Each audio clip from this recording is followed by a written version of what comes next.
Turnaround Tuesday, Warriors. Everyone see my yen chart up there? I guess I didn't have it paused, and you guys saw me flipping around. Everyone doing okay? Can you guys hear me? Give me a Y in the chat box, or I can hear you. Good morning. I can hear you too. Okay. All right. So just a couple of thoughts I have. Okay, that's it.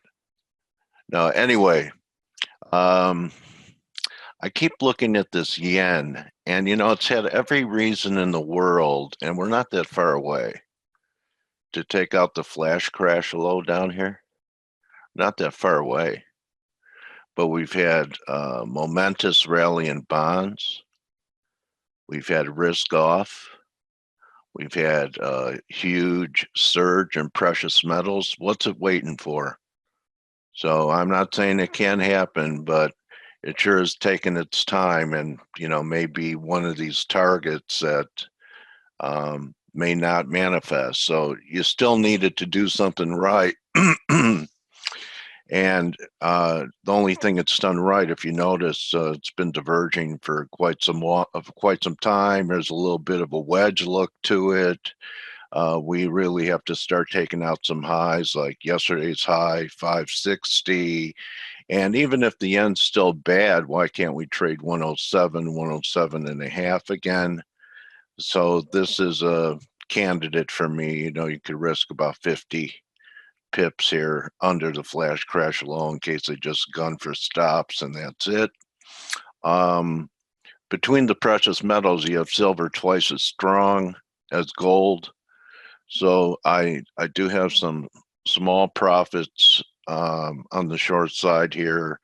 As you can tell, silver, I did that too, but silver is twice as strong as gold. So if you want to take a shot, why not sell the weak sister? And I wouldn't be looking for a lot initially. Maybe last week's high, which we broke out of, which was right around 1510-ish right here. It's going to be an area that if we pull back, people will try it. Then we get through there.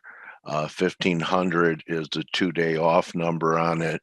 And I really don't think that just a pullback to 1480 is going to do anything to interrupt a bull market. So I'm not calling an end to a bull market. I'm just looking for a pullback. And as Blake narrated last week, I tried it last week and it didn't work. I did it at the 50% level at 84 and sold some more at 1500 and just got flat. Luckily didn't get killed and started trying it again today. So, it's kind of something I teach, and I know a lot of pros do it. What you have to do in the market, because you never know whether you're going to get a turn or the turn or just be wrong altogether. You probe and protect. You probe the market and protect yourself by managing risks, live to trade another day. Because say, for example, if I was stubborn, something I used to do, I probably would have stayed short from this level and had major heartburn this week. And this didn't look like a top. There was nothing toppy about it. And you know what? It's still not high quality, because look at this RSI reading. It's diverging, but it's at 80. The 1 hour is a little bit more glaring between two, but the thing that has me keep trying it is the daily. So we're a little bit above 70, but look how long ago it's been. So since we had a confirmed high, all the way back here to the 25th of June was the highest reading on the daily. With all of this action, it hasn't been able to make a new high on RSI at all. And, it wouldn't even be unusual for it to pull back to the throwover at 1470. I would say the only thing that would bother me if I was a long-term gold bull would be getting back under that 1468 level, 1470, because then you have to be open to pull back to the breakout, right? The 3-year breakout that Blake has talked about here. I also want to tip my hat to one of the best traders I've ever watched for a few years, and that's Steve Volge. Nice lead on his short there on the S&P. So here we have risk off again, and that's what I mean. The yen should be crashing here, and it's not. So, sometimes you have to ask yourself, if a market is holding up under adverse conditions, meaning big headwinds, what would happen if that condition changed to a tailwind? So those are my thoughts. I have one more. I did this last night in the Euro Pound, and the daily. That wasn't the daily. The 4-hour looks like a pretty classic 1, 2, 3.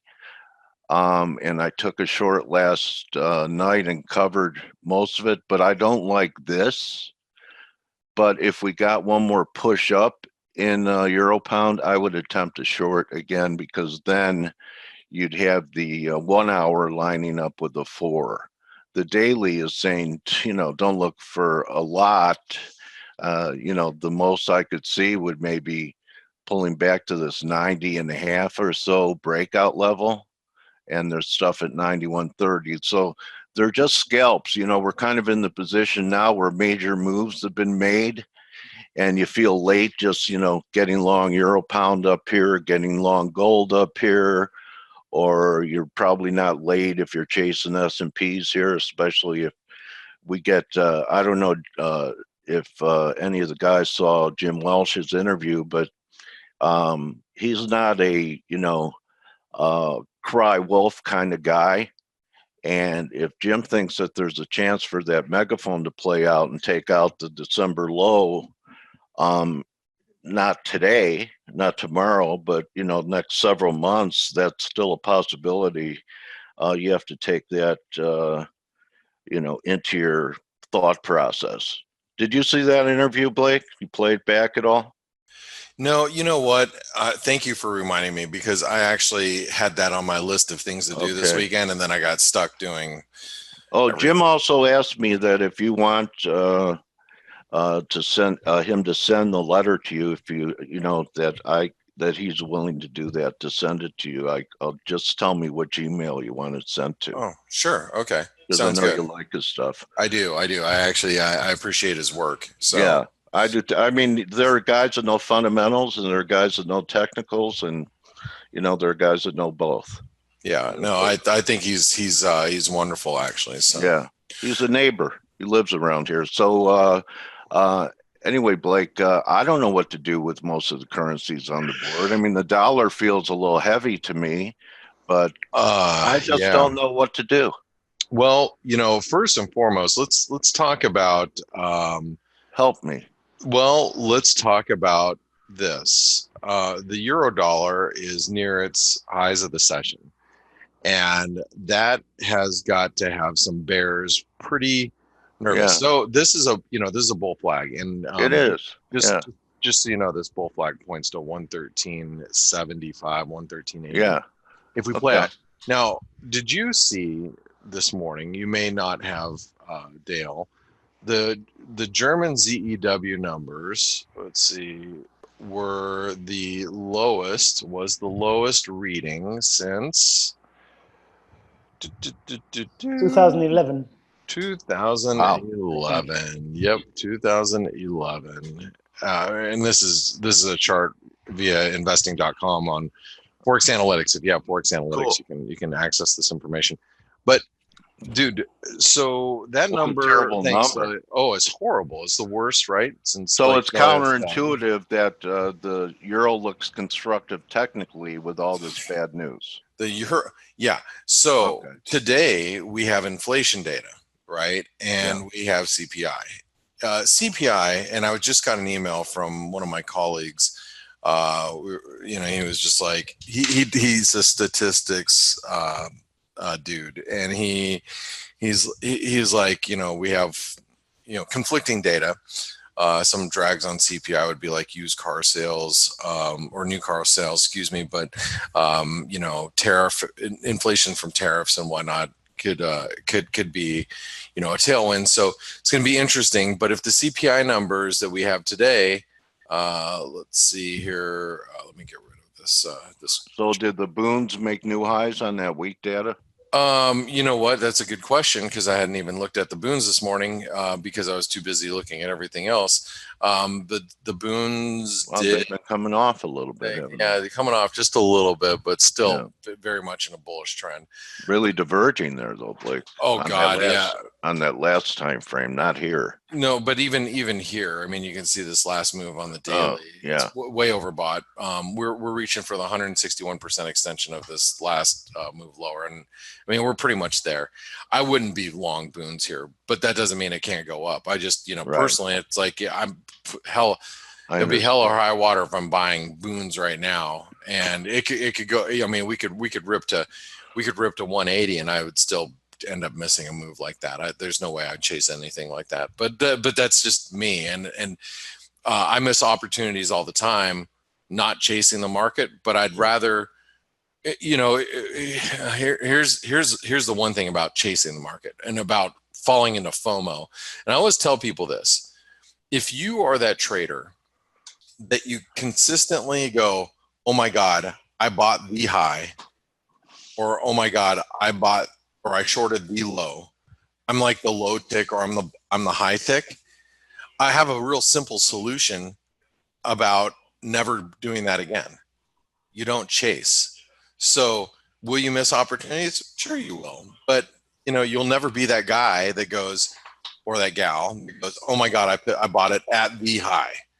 And I don't think there's a worse feeling in the market being the last person in, you know, because then you're like, oh my God, I'm an idiot. How am I the last person to be buying the Boon, or you know, the euro, or the yen, or whatever, you know, or the last person to be selling, you know, the last person out.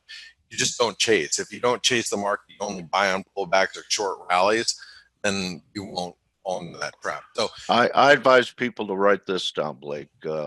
I'm going to miss trades every day, and that's okay, because there's always another day.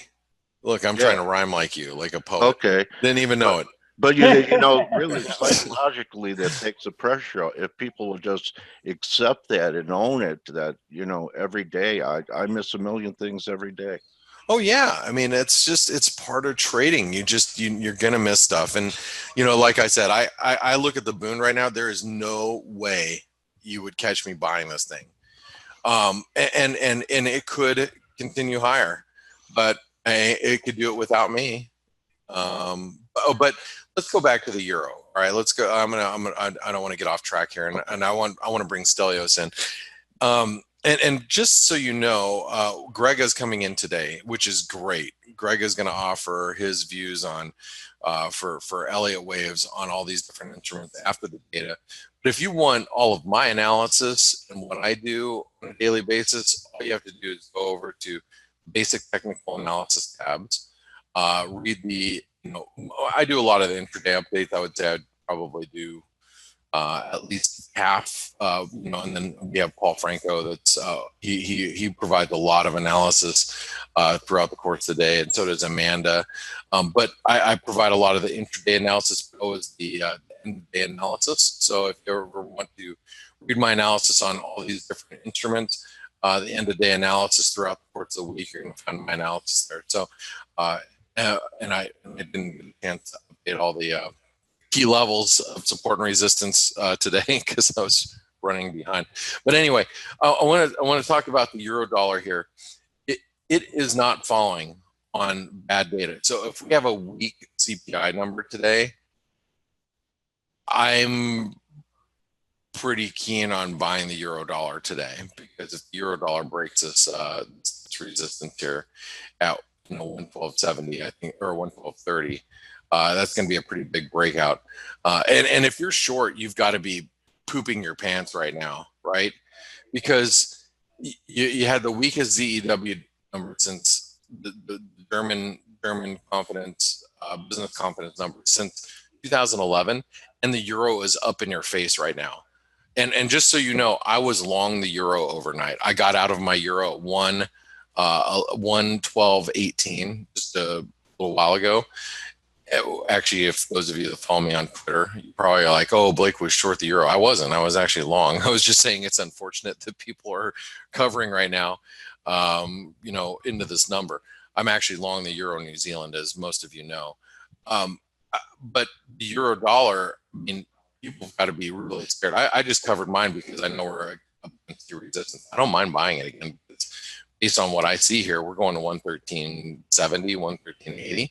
Not necessarily this moment, but if we break out, we are. So I'll pay up a little bit for it on a breakout, because I know that it's been consolidating and people are stuck short this thing right now.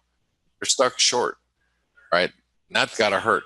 Now, one of the other things that I want to bring up at this moment, I'm going to bring in Stelios. And this is a perfect segue to Stelios. What an amazing move in gold. Now, for those of you that do not see what is happening in gold, we have rallied to the lows of 2011 and 2012.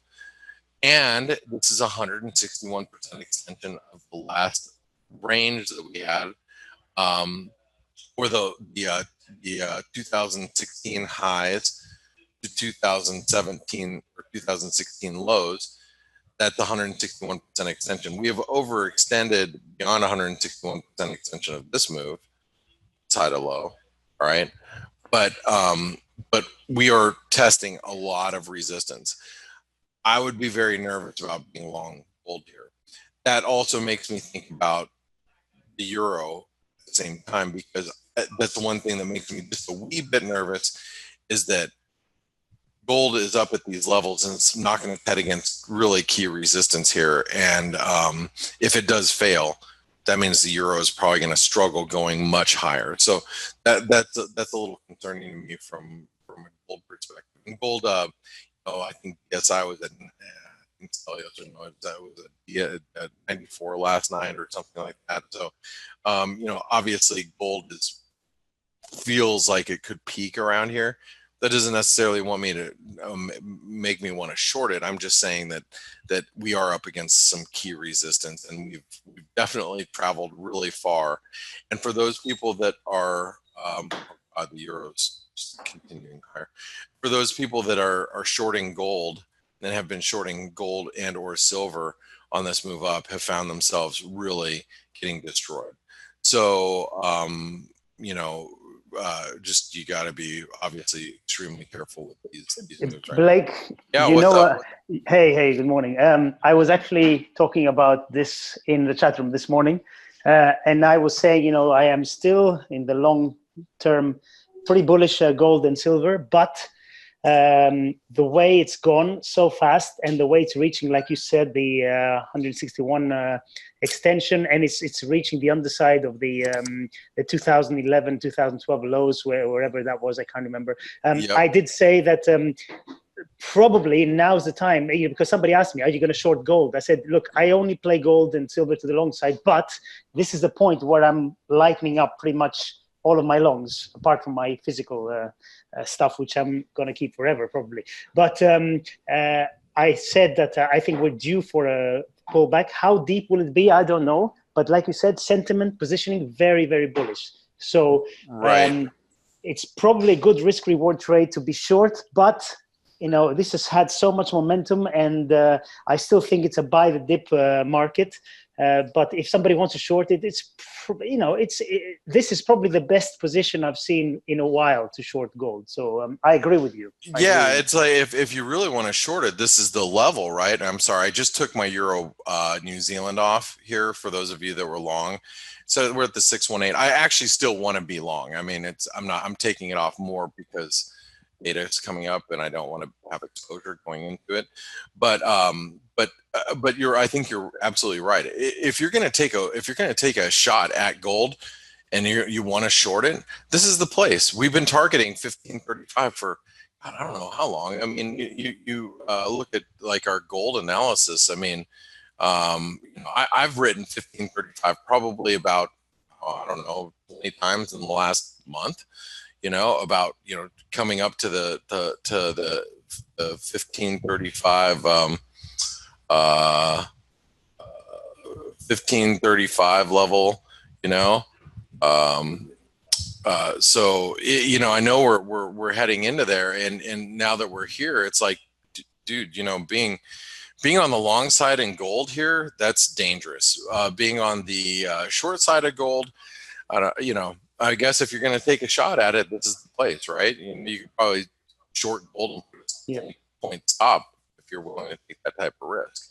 Yeah. So my view remains, though, as I said before, I still think we're going much higher. And in fact, if you saw yesterday, we had the federal budget balance number, which was 120 billion for last month. So we're already nearly 900 billion for this fiscal year, 2 months remaining, I think, and going to be well over 1 trillion. And I've said this before, for me, this is the one number that I look at when I consider what I think gold and silver are going to do. Obviously, other factors like yields and the dollar, they all play a part, of course, but it's more short-term influences, in my humble opinion. So just something. I'm gonna tell you, Stelios, you've been a precious metals bull for a long time, and you're right, and you've been right. I mean, has it taken longer than maybe you had thought originally? Yes, but you always take a longer term view, and you're like, hey, eventually, these precious metals are going to go higher,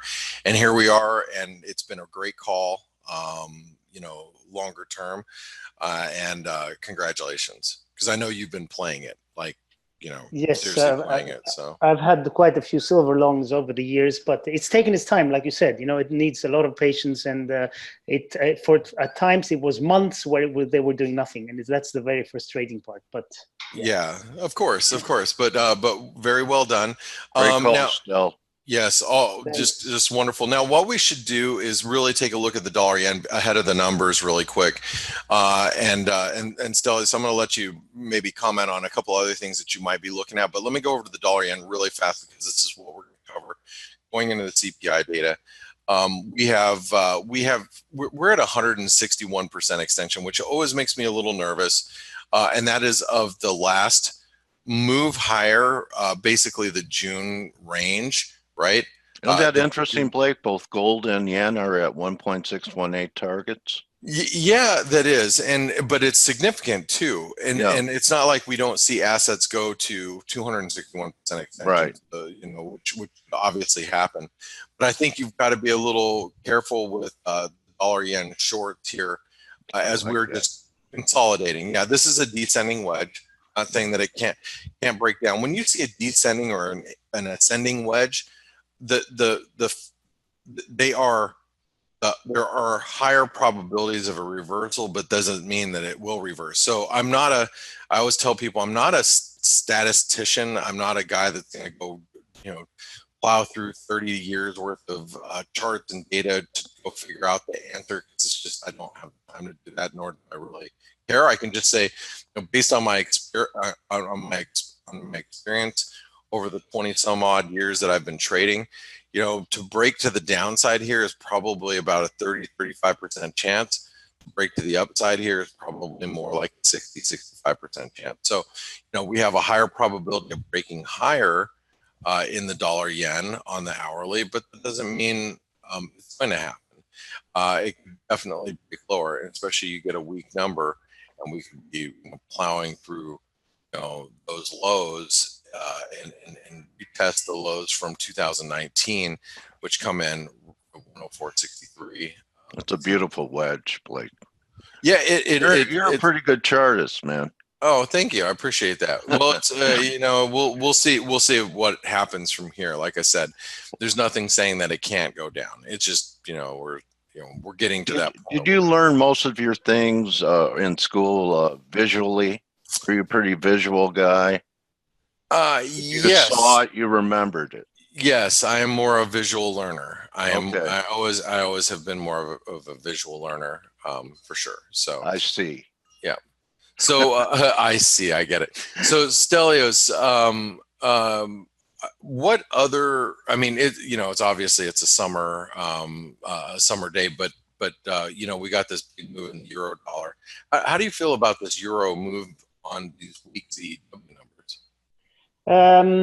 It's interesting because theoretically the euro shouldn't be outperforming, not only because of the ZEW numbers, but you also have Deutsche Bank and the European banks in general falling. You have the developments in Italy who are facing snap elections, perhaps. You know, there's a lot of uncertainty, but we're seeing the euro being resilient, and I think you called it right.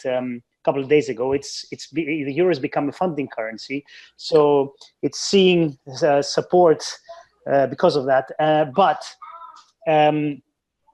in my opinion, the euro should remain vulnerable. Maybe not against the dollar. You know, people ask me, "What do you think about the euro dollar?" And I've said for a while now, I don't know, because I don't like the euro or the dollar. So I think they're both going to probably have a tough time the next 12 months. And you know, and I agree with that. So you know, when you talk about the euro and where it could squeeze, you know, I try to make the point over the weekend when I did the Trader Fest 2019 with matter of fact, our guest Jamie was part of that. He presented on Sunday. I presented Saturday.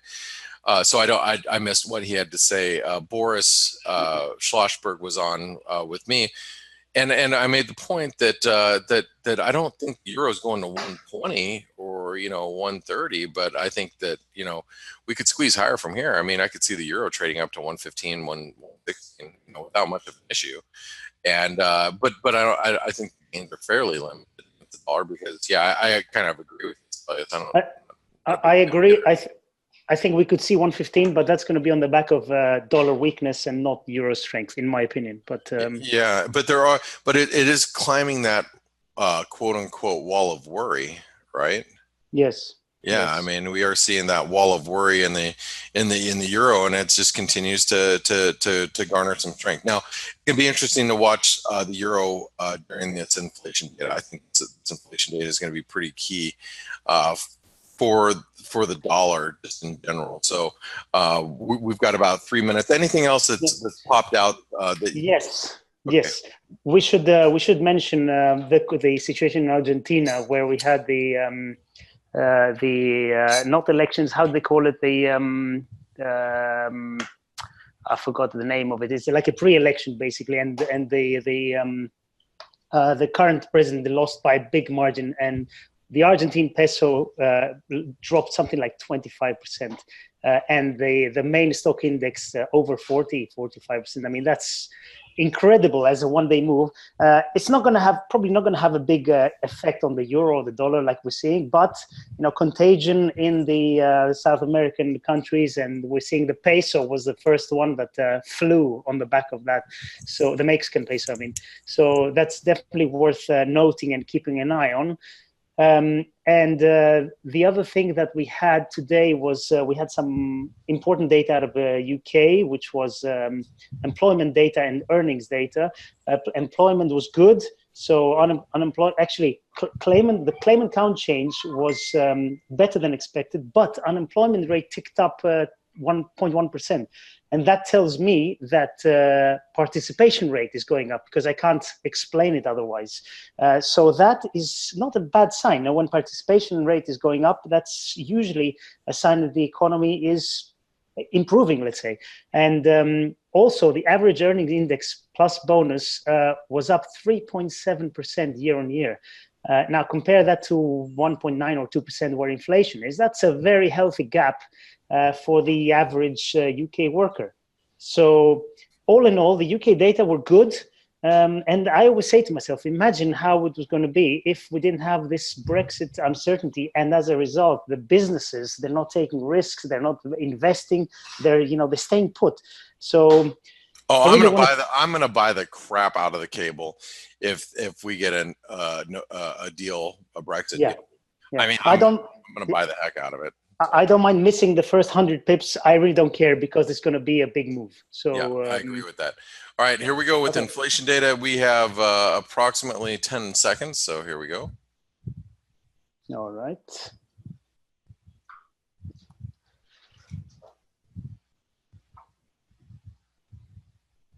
Oh, slightly stronger. Slightly stronger. So 0.1. Okay. yeah. So, we are seeing a little bit of a push up in the dollar yen. The euro has come off a little bit, which makes sense. Gold is coming down just slightly. So let's watch the euro here. The euro came off just a bit, but and there are buyers down there. It's a muted reaction, right? It is. So we have, let's take a look at gold. Gold's probably come off just a bit. Gold come off just a hair, right?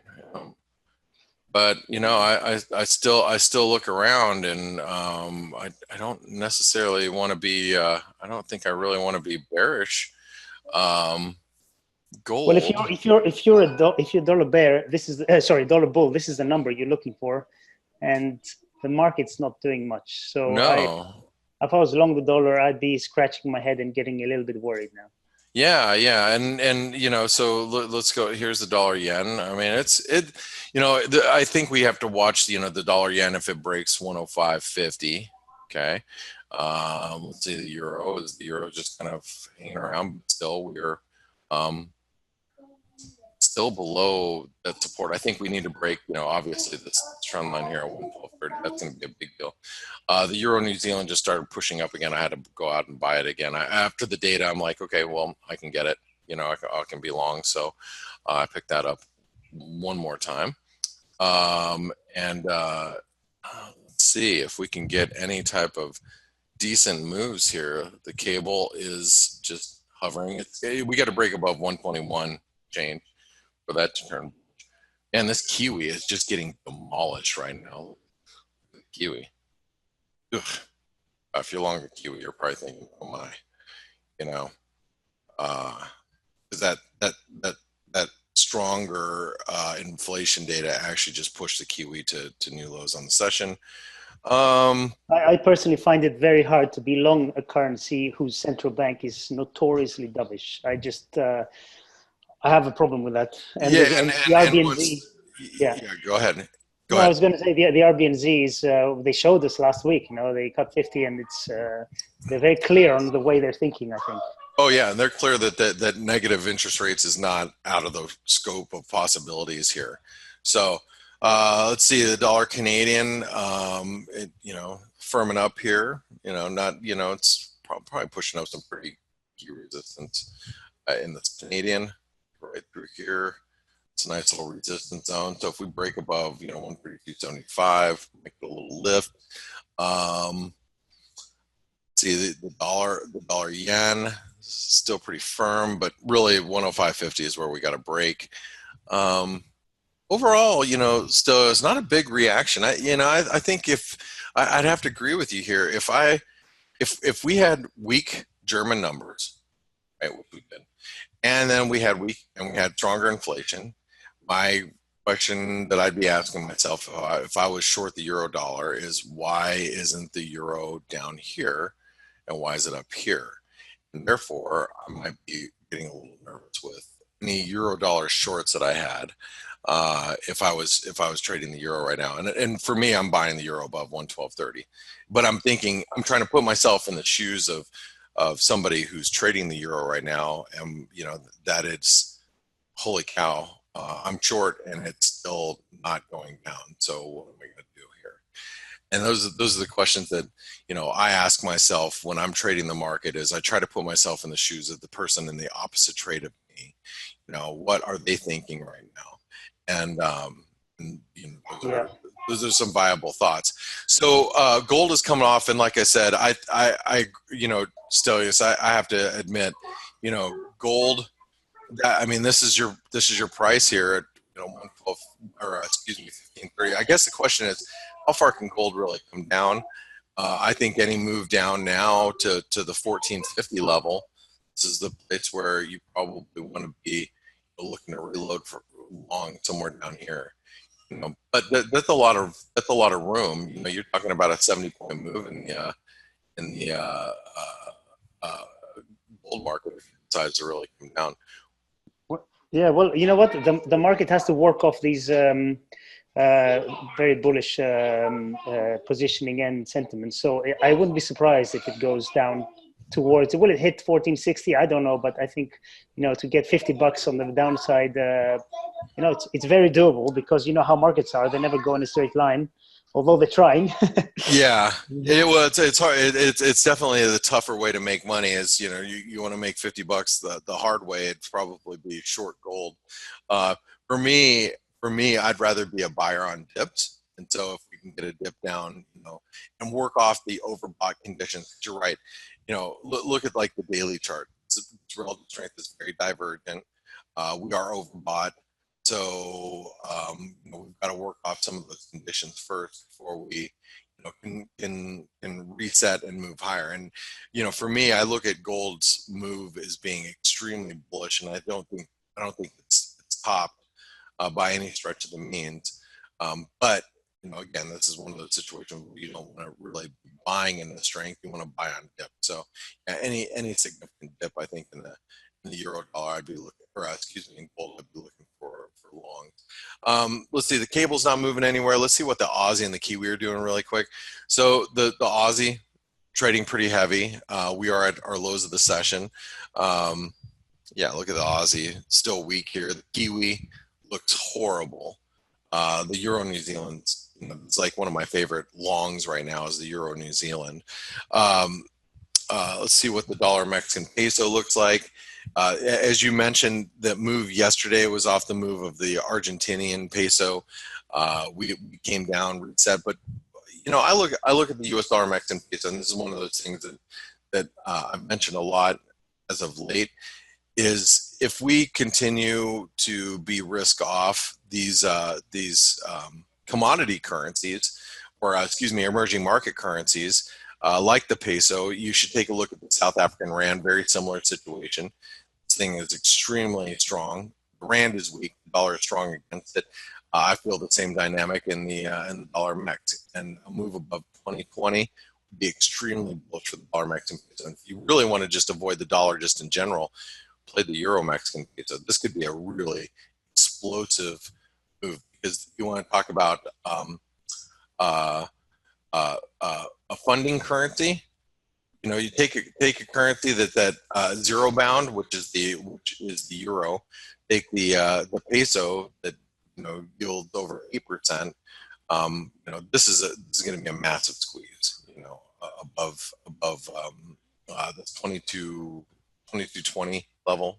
All right, that's going to be a massive squeeze higher in the euro peso, and this is where you might start to see some actually even cross rate effect, where euro is stronger because you see such a squeeze out of this. This has been one of the biggest funding currencies as a carry trade. So, you know, again, that's something that I think we all need to pay close attention to. Now, Stelios, you've mentioned a lot about the Norwegian krona, and Gregor should be here very shortly. He should be here any moment. But before he comes here, let's talk a little bit about the U.S. dollar Norwegian krona. We do have the Norwegian Central Bank, their rate decision on Thursday.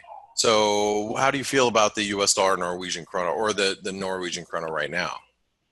Well, I've said it quite a few times in the past. I really like the krona. It's been disappointing in the past few weeks.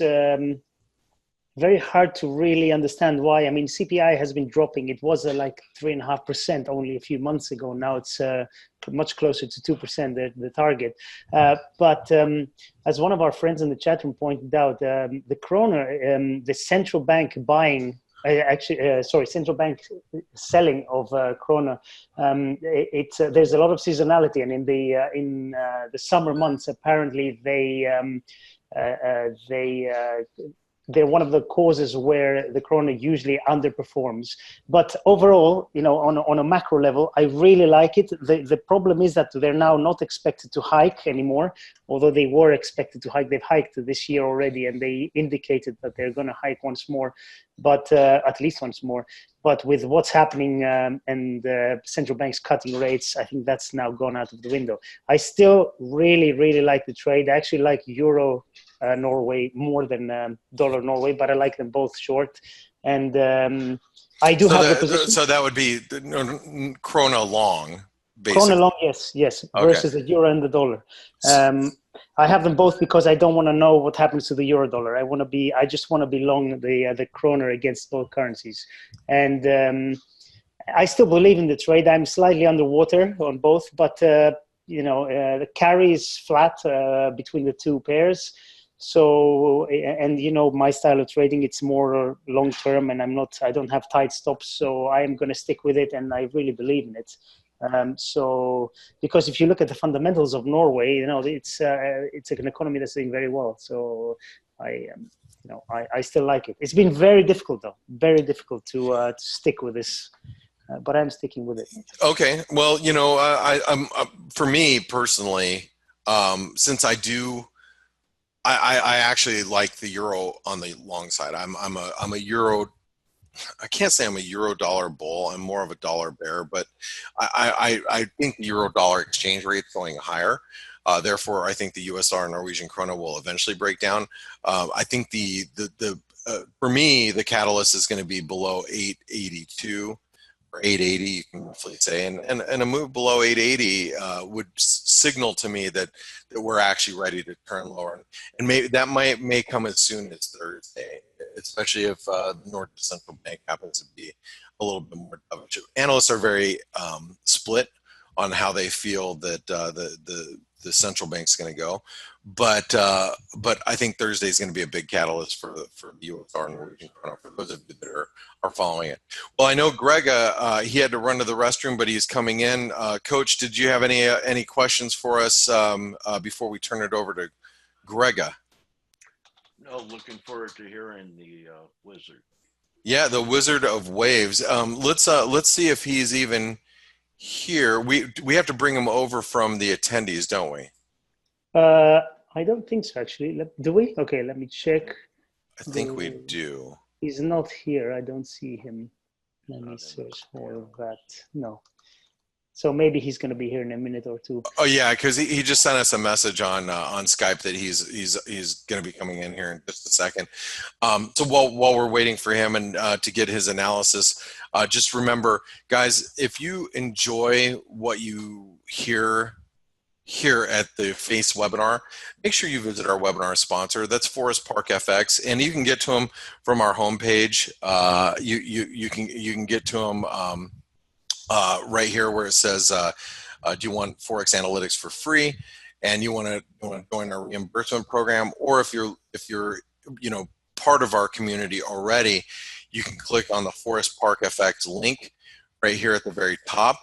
The guys are the principals specifically are wonderful. We've been working with Justin and Trent for many years now, and the reason why I enjoy working with them is because I've met them on multiple occasions personally, and I've always tried to work with people that I feel really just, they obviously they run a for-profit business, but in order for their for-profit business to succeed, they need the individual trader to succeed.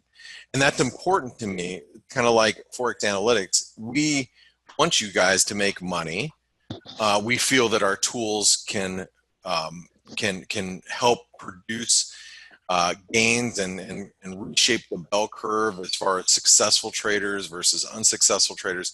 That's why we do what we do, and they do what they do because they want to make sure they find a brokerage firm that's best suited for your needs. So make sure you reach out to them. Even if you don't end up using the reimbursement program for ForexAnalytix, at least that they can help you find a broker that's best suited for what you're trying to do. If you're a longer term trader like Stelios, you're going to be in a different bucket, if you will, than somebody who is maybe like myself, or a better example would be Steve Volge, who is a client of Forest Park FX, who gets reimbursed for his trades. So find out which one you are, or who what bucket you fall into, and who your best options are on Skype, or you can send them an email right here.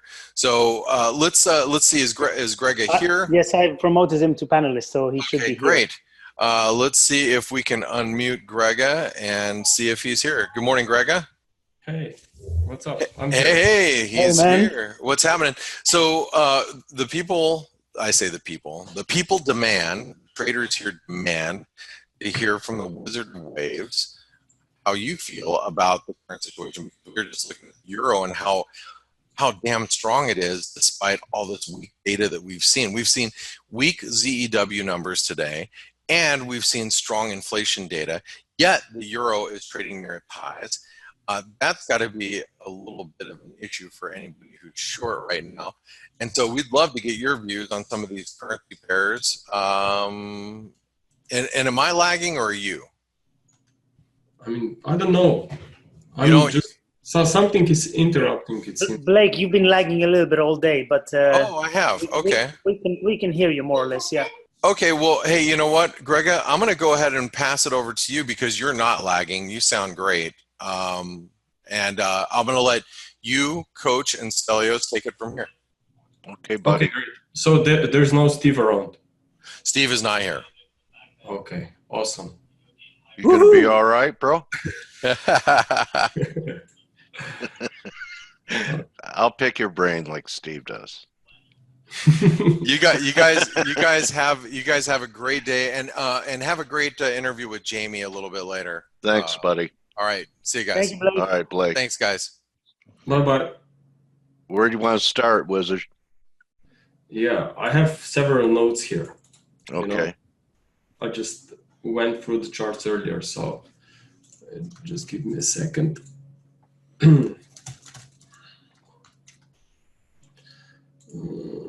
Just to mute some stuff here. Okay, so actually I will just start with the euro dollar.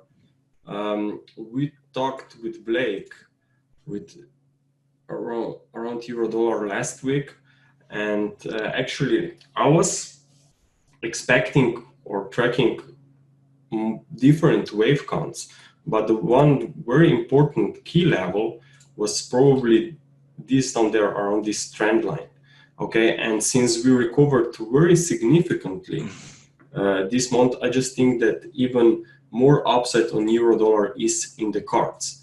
Now, what I'm referring to is this wave B, which I think can take place from here to reach even higher prices, because the first leg, the bounce from that area, okay, was impulsive.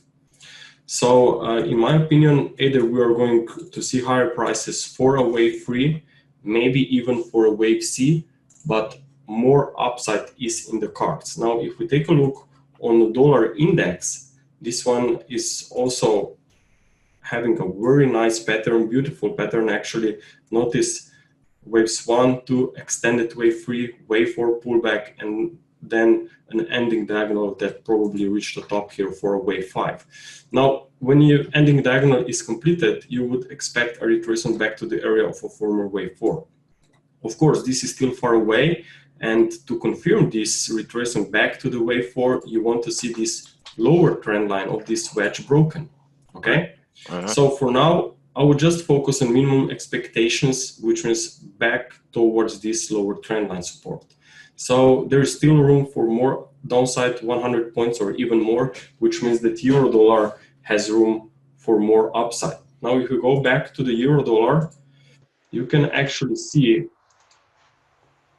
here that we have already corrective evidences, a lot of them in this range, because it's slow, choppy, overlapping price move. It's just a pause within ongoing uptrend.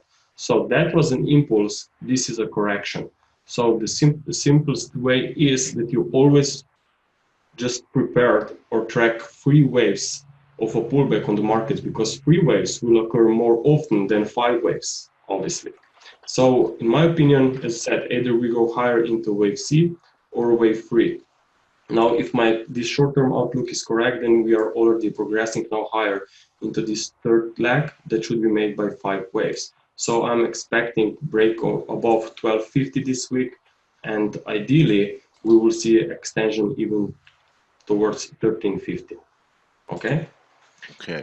Now, if we take a look on cable, now let's keep in mind that in dollar index we are bearish. Euro dollar is already looking bullish since start of the month. So cable, what's going on there? Well, if dollar index is headed to the downside, if euro dollar is headed higher, then we can expect maybe pound will at least stabilize. And that would not be surprised because we can count 5 waves to the downside from June highs.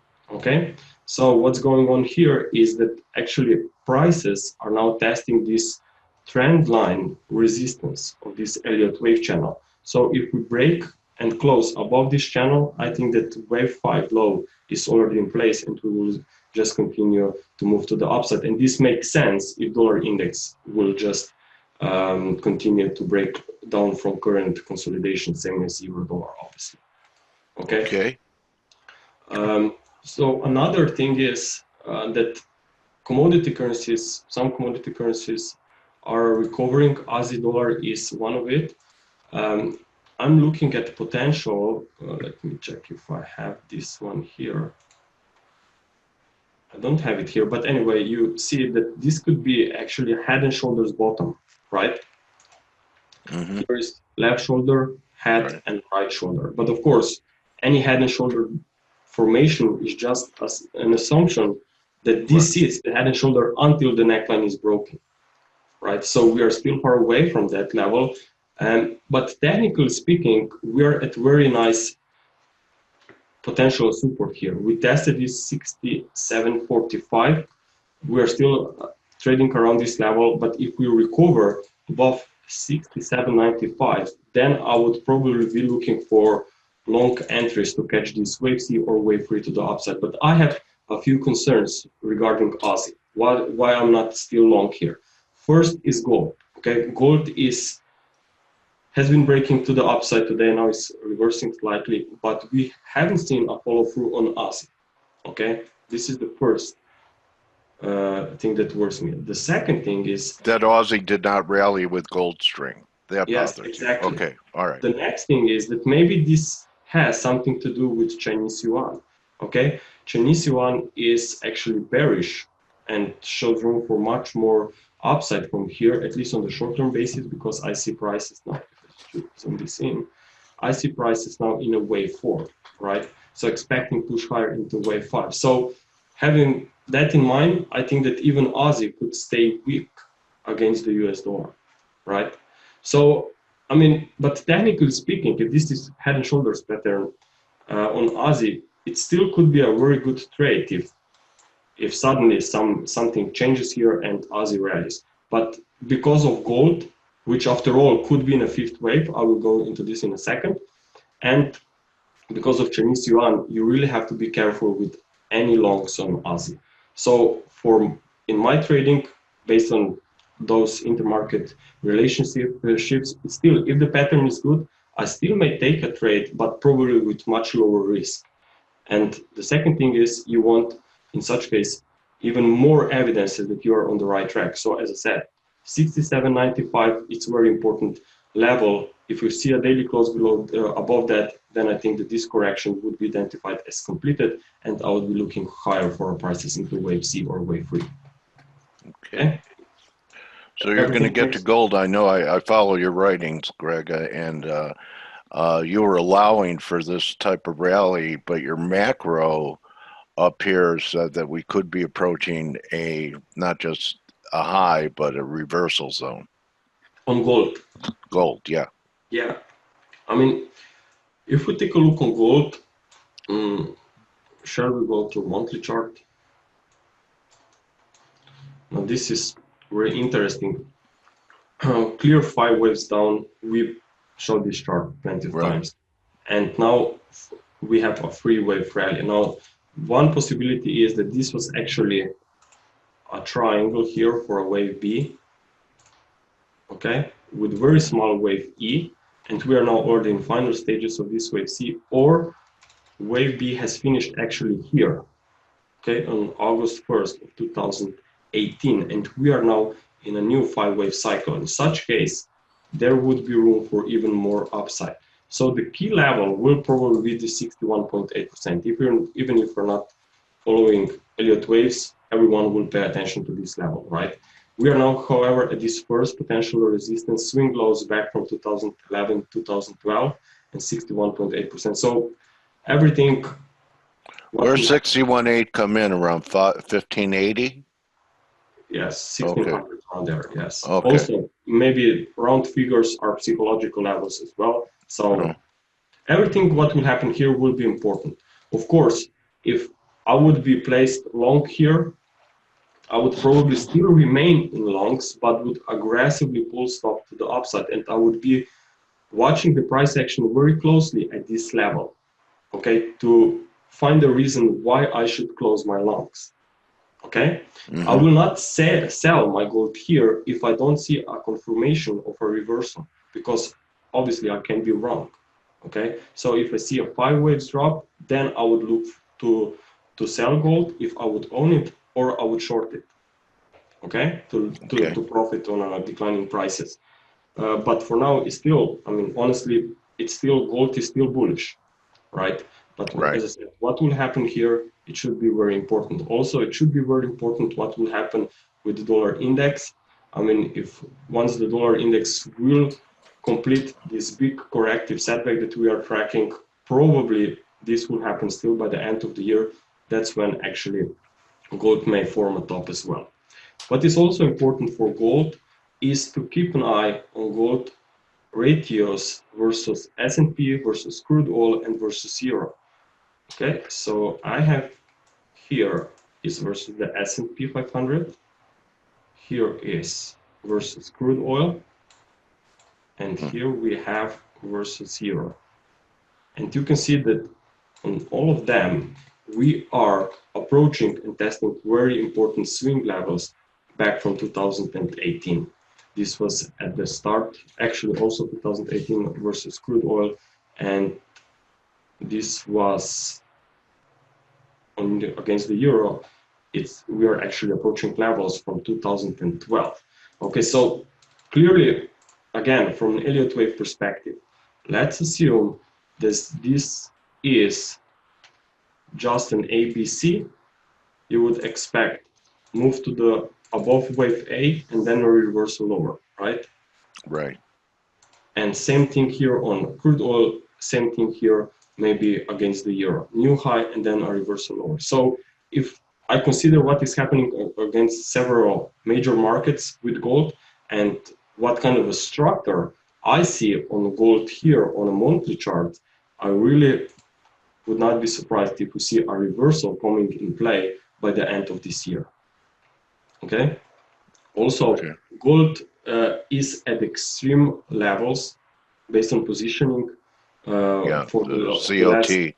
Based on COT data of the last 52 weeks or so. I'm not sure if I have this chart around of the COT data, but we reached some very important levels. I will probably share it later on Twitter or or maybe sometime this week. So gold, as I said, is bullish, but watch out what will happen here. If you see a 5-wave fall, very simple. If you see a 5-wave fall, you know the top is in place. If we will just stabilize and consolidate for a few days, few weeks, then probably this will be just a pause with an ongoing uptrend. Well, everyone would love to buy it back at 1380, but you know, that was 1380. Yeah, where it broke out, but you know that. I mean, if we go back to 1380 or 1360, I mean, I would have probably a lot of reasons why I would say that wave B has stopped here. Okay. I mean, it's still a pre-wave rise from the lows, right? So if we fall anywhere back into this consolidation, okay, then probably this would suggest that after all it was a completed rise. But the most important is what has been going on with gold before this rise occurred. It fell in 5 waves, so that's probably the most important thing. Okay, thank you, Grega. Welcome. Jamie's not here yet. If you want to maybe cover S&Ps? What do you think, S&Ps? Okay, so wherever you want to go. The S&P 500 is very interesting. I mean, always when you see a reversal from the highs, what you have to do, remind yourself what is going on the higher time frame charts. It's still very bullish, right? And if we are in a wave 5, I have wave 5 target above 3,400. Okay, and still you need 5 waves up within wave 5 because wave 5 is a multi-wave. So I would not be surprised if this is just another consolidation on the way up. There are 2 possibilities. Either wave 2 has finished here, or we will see something more complex. I think that there can be more complex pullback at deeper prices here for another drop. There are 2 reasons for that. The first thing is that for me, this is very nice, attractive, interesting levels here at 27.20. Okay, it has been support. It turned to be very important support here in June actually, and at the start of the year in March or so. So maybe we'll see another retest. The second thing is that even if I say that the top is in place here and that we are bearish, what would you expect? You would expect at least 3 wave setback. Because I said earlier, you will spot more often 3 wave corrections than 5 waves. 3 wave structures or ABCs will occur obviously more often here.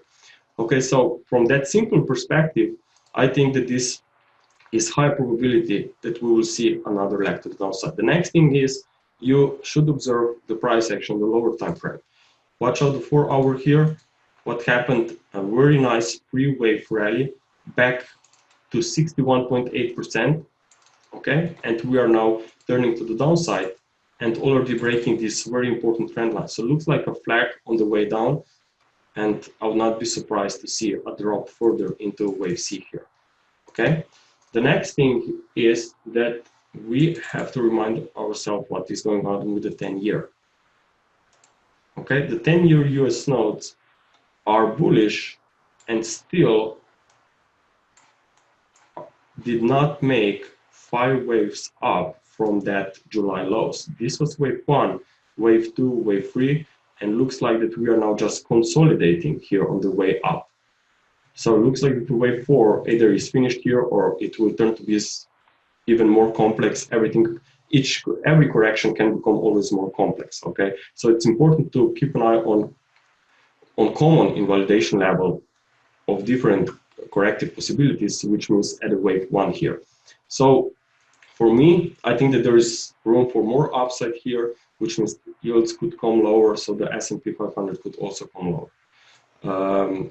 And in such case, if really this is going to be the case, what will you look for is probably watch out for yen crosses, like ASEAN maybe, CAD yen, New Zealand against the Japanese yen. Those are the pairs which could be very interesting to short, maybe ASEAN, but watch out for this.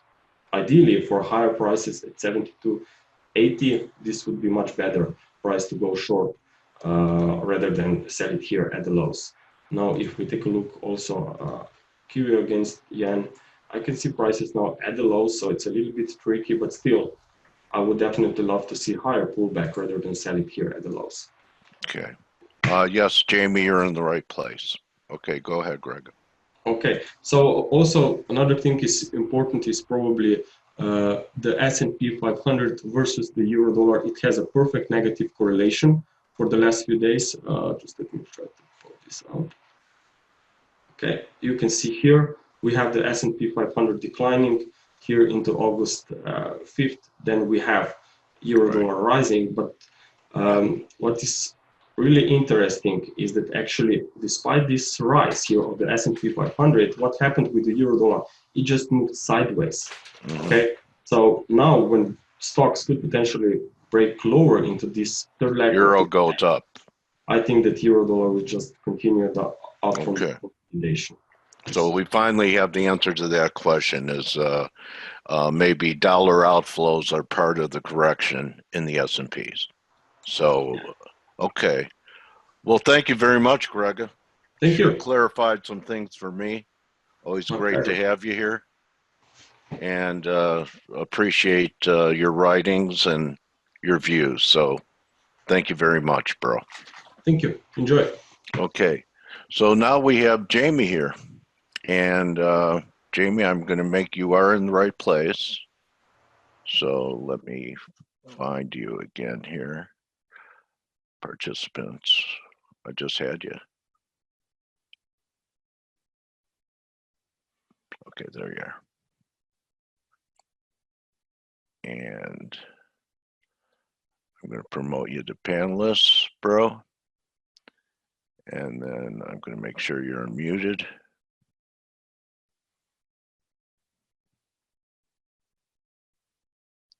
And then if you just scroll your mouse under the screen, you'll see a green box that says share, Jamie. And we'll be able to see your screen and should be able to hear you. You're unmuted now. All right. You hear Hey, me? Jamie. What's up, Dale? How are you, buddy? So great good. call last time. You see the screen share? It's a green box. Yeah. Let's see here. Let's see. Do you see it? Do you see me? Not yet. Not yet. Okay. You click the share, and then it'll have a screen, and then you, Oh yeah. you just grab it. Yeah. Got it. Hold on. I got to click share itself. There you go. Okay. Okay. All right. Beautiful. So, kudos to you on the last interview, Jamie. What I liked about it was you gave an entry at 124, and I know we were trading above it at the time, and it pulled back into your buy zone. And you had upside objectives that at that time I thought were ambitious. And so great trade. I guess the question is how much more and where do you stand now? Is this going to continue to blow off to the upside? Yeah. Well, all right. So let's backtrack a little bit. Okay. So we had that entry. No, it's based on the TLT. Yeah. So here is all right. Here's the daily chart of that. Okay, and this is basically the entire life of channel. TLT channel here. So we were looking at. Remember, the big thing back then was this big center line that we were talking about. Yeah. And I think we did that interview sometime in May. And we had gone up right through it, right over here. And this was what we were looking at right here. Yeah, you're right. Like 124.50 or something like that. Yeah. Now, the target for that was basically 137-ish, 137.50.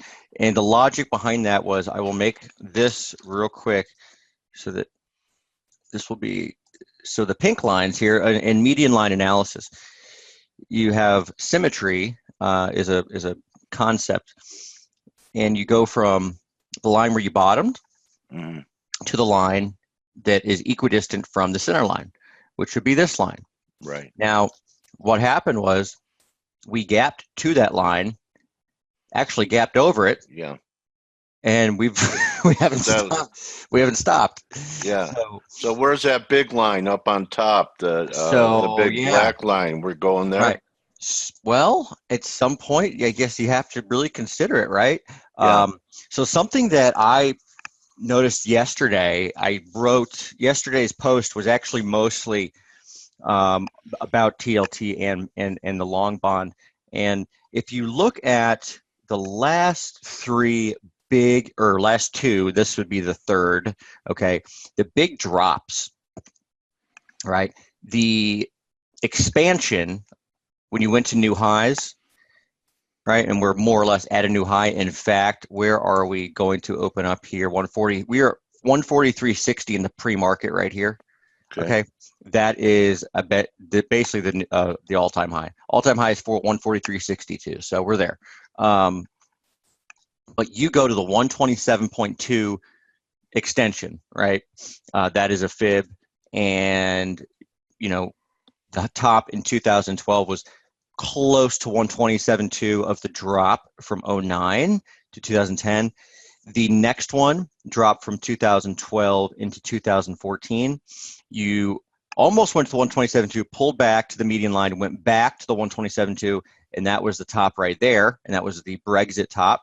And then this one here, if you go 127.2, you get 152.25, which is pretty much the upper channel. So it just reinforces, I guess, the importance of that 150s area.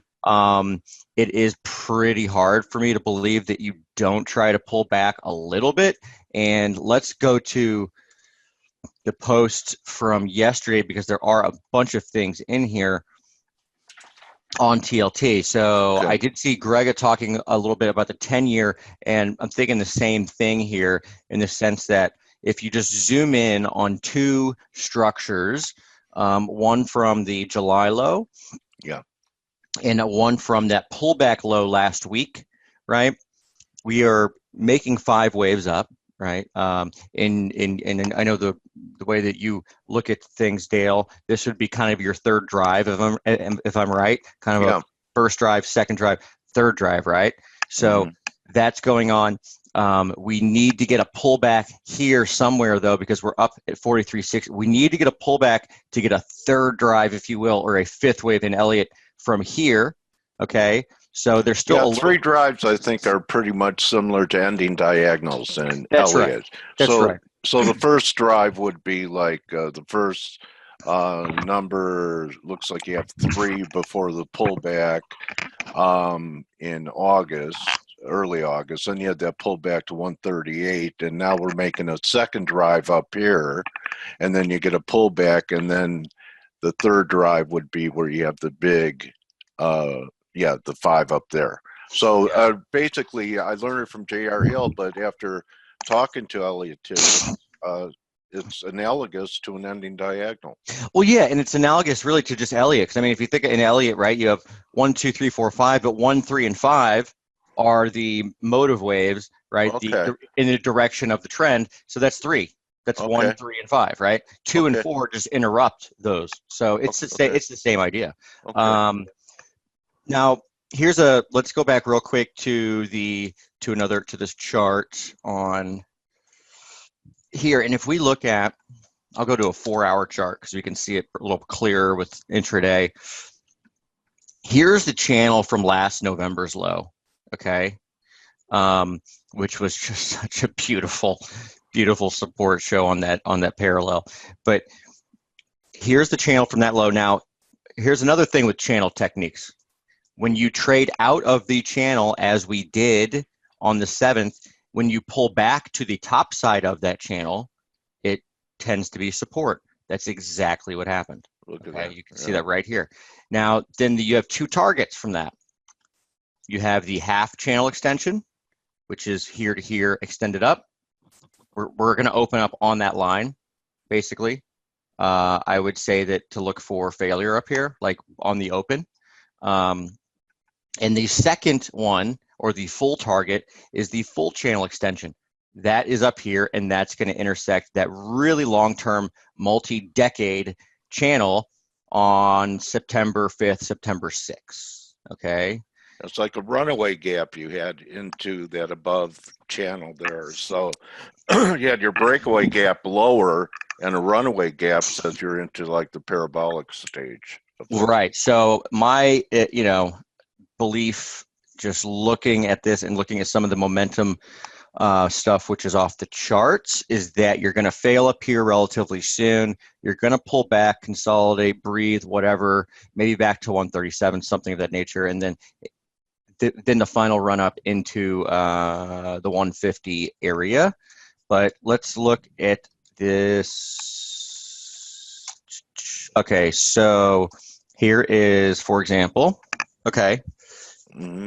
RSI on the TLT on the daily is above 83. Okay? Yeah. Right here, little pink dot. Yeah. Let's look at the other 2 times that's happened in history. 2009, December 2008. Wow. Okay. And I think it's May here of 2003. I would think that we're maybe more like this, just like get a nice pullback and then go for that 150, right? And then call it a day. Then refinance, You know, that chart you had on there before that looks like that could be a huge 3 if you just go back one chart. Well, it looks like it's kind of like this, the financial crisis, right? Yeah. Because this would be, you know, if you would have been Elliott here, really looking at it from an Elliott perspective, you would have said this is a 4. You'd have been looking for new highs that never came. Well, the chart you had on before, Jamie, can you just go back to it? It was this one. Yeah. Okay. So there's 1 in the end of 14, and there's 2 in 16, and here's 3 happening now. Yeah. I mean, on a macro basis, it still is the 3rd drive.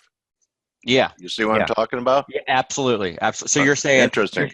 So you're saying this is your first drive, right? 2nd drive, yeah, 3rd drive, right?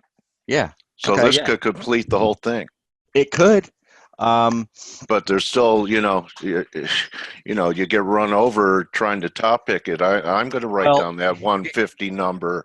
Jamie. Yeah. Do we want to? I think when I did the May webinar, I think I showed you guys the mirror image thing from the bottoming of the bonds in the 70s and 80s. Yeah. Didn't we look at that? I think so, Jamie. I'm almost positive. So here's the update for that.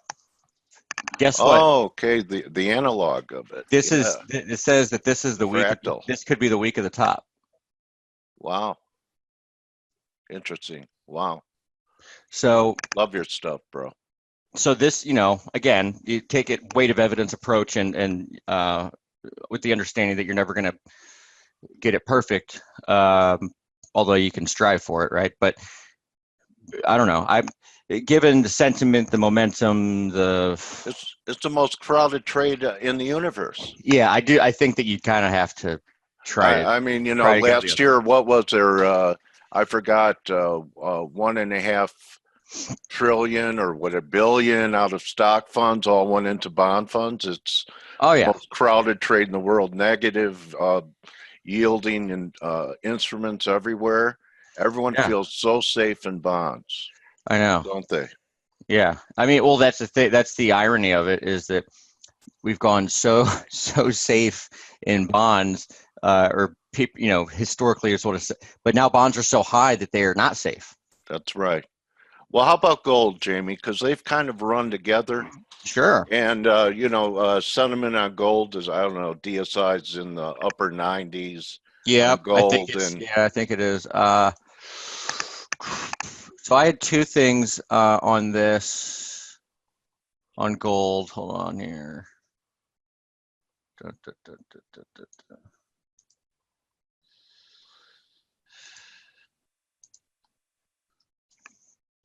I know you're probably getting a lot of questions on it because now everyone loves it.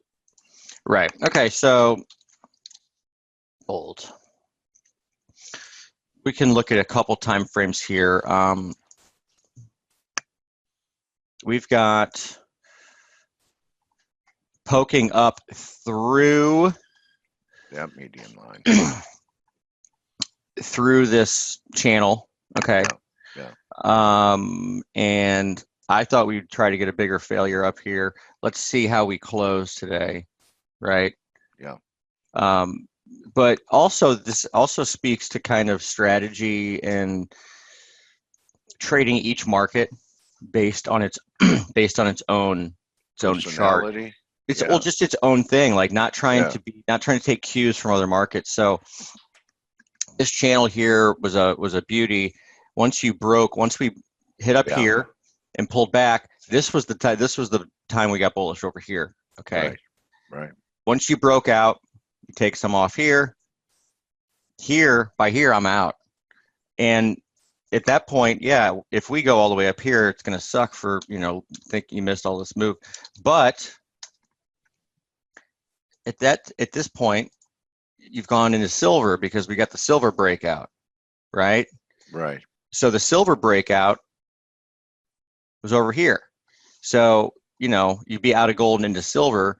You know, that ratio turned big time from 93 or so, the gold silver ratio. that's right. So I'd rather, if there's going to be a real crazy move in the metals and, you know, may or may not happen, whatever, I'd rather be here anyway, because this breakout in silver is just getting started, right? Where gold is, not saying gold can't continue to go up, certainly can. I'm just saying that maybe it goes up at a slower rate than silver does, because this, you know, what would you rather be in, the one that's just breaking out or the one that's been has broken out a long time ago and is extended?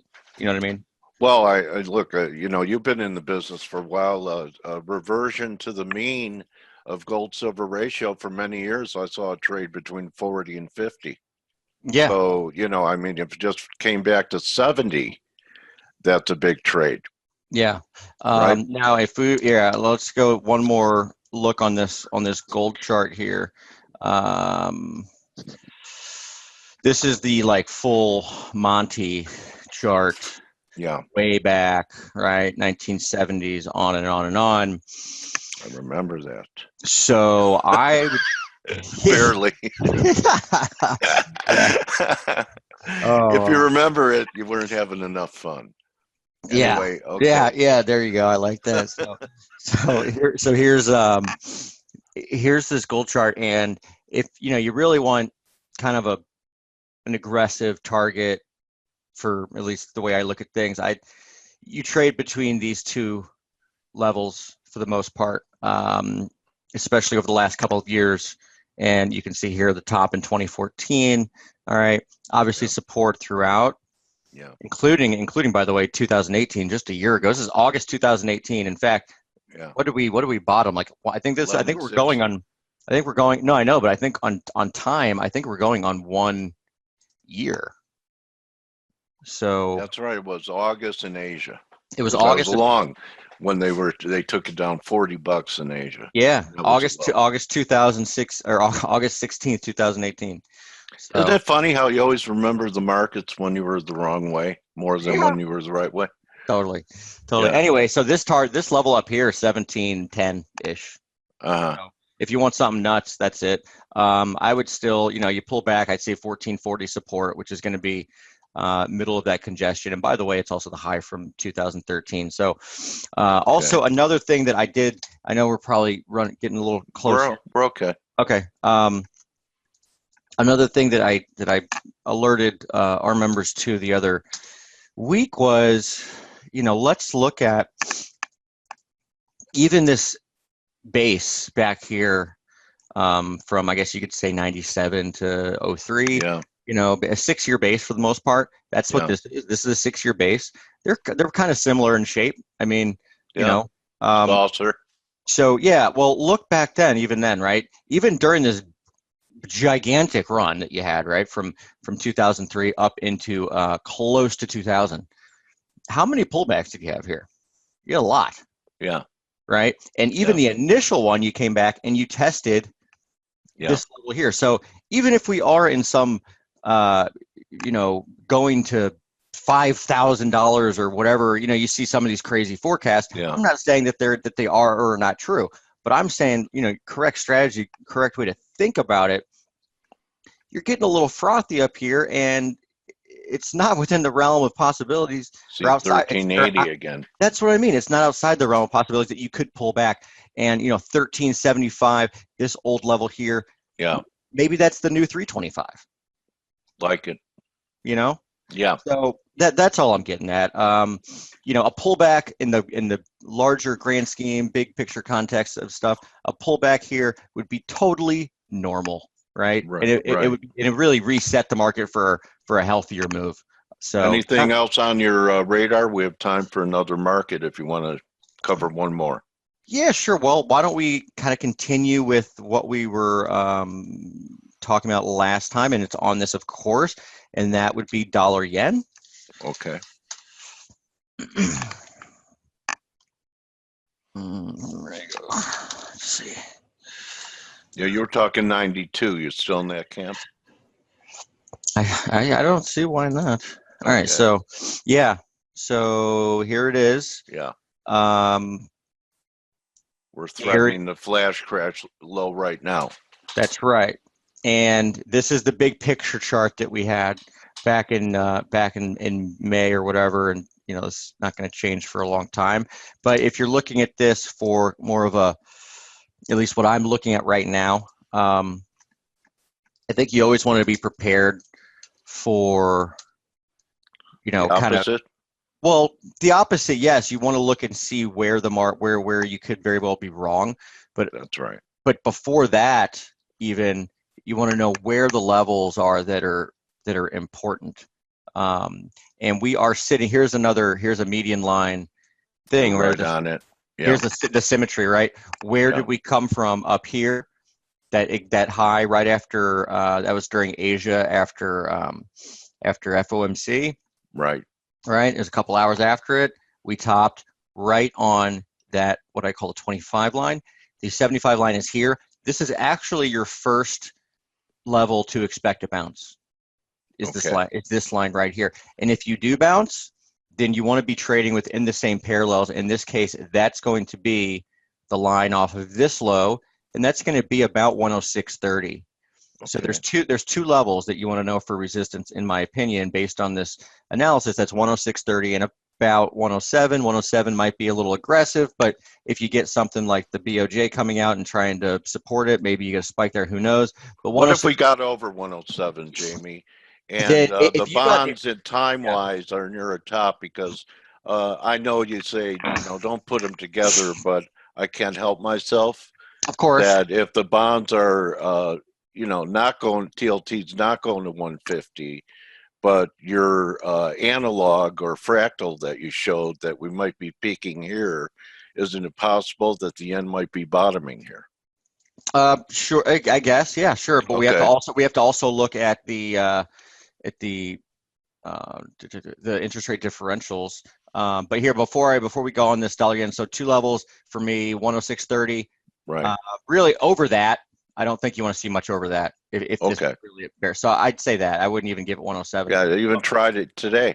Let's go. Yeah, I mean, let's say between 106.30 and 107 is kind of like trading purgatory for the yen. Right. Okay. You know, where it gets purified. Yeah, exactly. But we get. Well, yeah, 103 would be a decent aggressive target on the downside. 106.30 would be kind of where you want to go. For that. But let's do this. So let's go to, let's see, I think it is, what is it? Japanese, what's the yield thing? 0.2? No, wait.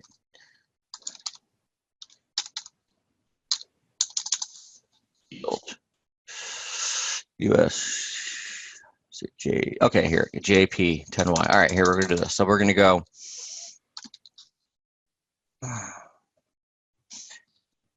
We'll go US yield minus Japanese yield. All right, so here it is, US yield minus Japanese yield, right? Yeah. And we'll go daily, and we will throw on we'll throw on dollar yen. All right, so right, it's really the yield spread. So I know it seems crazy, but even if bonds rally in the U.S. or reverse lower in the U.S., that's not to say that it probably would, but it's not to say that the differential will necessarily reverse, because what if Japanese bonds actually reverse harder? Yeah. So Good point. Whatever. Just kind of opened everything, I guess. Okay. But, yeah. Well, Jamie, great call on that TLT, and really thank you for the update. If you want to show your website now and how people can get involved with you, now's the time, buddy. Yeah, man. So this is, like I said, so SB Trade Desk is where we're at. SB tradedesk.com. This is actually the post from last night. The format's pretty simple. You've got the scans that I run, levels pay attention to, active trades, pending trades. Actually, I guess we got triggered on this, excuse me, on this last night. Bought euro at 112. Stop 111.60.